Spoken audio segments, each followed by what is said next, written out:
Client retention is something that our profession lacks, and not just our profession, overall every business lacks on client retention.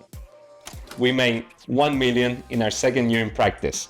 We're trying to help as many chiropractors and future chiropractors do the same to help as many people as possible. I don't run any ads, so if you enjoy the content, please subscribe and share it with your colleagues and future colleagues to get on the path to victory.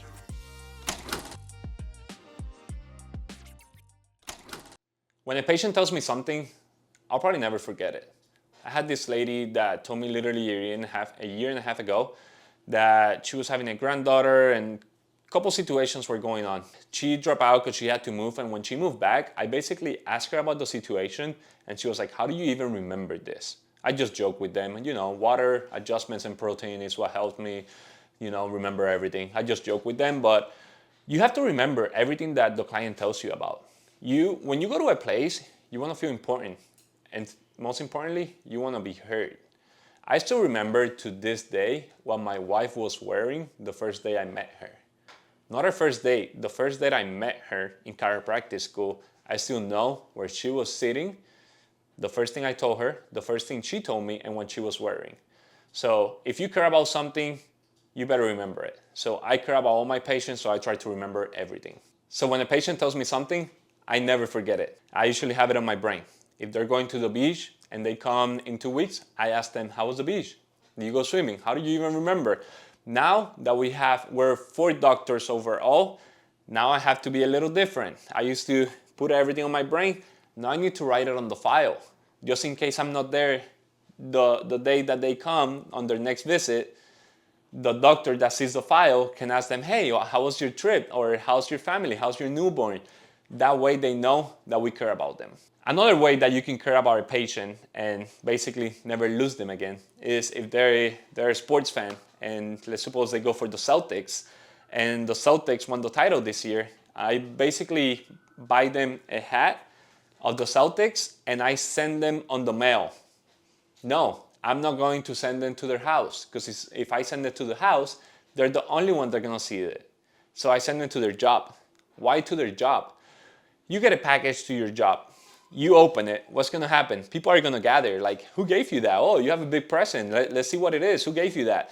And when they open it, they see it's the Celtics hat because they won the title, and people are asking me, who sent you that? My chiropractor sent me this. It's pretty sick. My chiropractor sent me this to my job. He's thinking about me.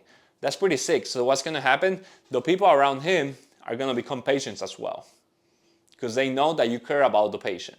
That's another way of retaining clients. Another way is handwritten letters. We do a lot of text messages, but nowadays we don't receive letters in the mail. Every time we go to the mail, it's to pay a bill. It kind of sucks going to the mail nowadays. So I try to make it a little different. If someone has a baby, if someone is having a baptism, if someone is graduating, they get married, anniversary, happy birthday, we're always writing a lot of letters weekly, because we care about our patients. So our staff, we have a meeting about it. We have basically an Excel sheet of all those situations that's going on with the patients that need a letter and the why. That way they could get a letter. It was kind of embarrassing. Recently, this patient came and said, hey, thank you for the letter I received. Oh, yeah. About the grandkid that I had, whatever, that they just had a grandson, was born, and they received a letter. So my staff went way ahead of me. And when the person told me that, I'm like, hey, I'm gonna be honest with you, I cannot lie to you. I didn't write that. I didn't even know about the situation. That's the staff, but congrats on that. I didn't know about it, so I'm super happy for you guys. And then I went to the staff and I was pretty happy with that, because they knew before me and they went ahead and sent the letter. Now, the person basically told me that on the moment, put me on the spot. I didn't know about the letter. I had to be honest with it. So that same day, I sent them a video, text message like, hey, congrats on your grandson. Sorry I didn't know about it. I'm super happy for you guys. So basically, because I didn't send the letter and I didn't know about it, I paid it forward with a video. So those are things that you could do in order to retain a patient. Another situation is, let's suppose Johnny is 10 years old and he loves playing basketball, and the parents are not doing well. You could buy Johnny a basketball, and whenever he comes, just give him the basketball. Hey, that costs you 10, 20, 30 bucks, but Johnny is gonna be happy and Johnny's gonna be a patient forever, basically. So Yeah, you have to give more presence to your patients.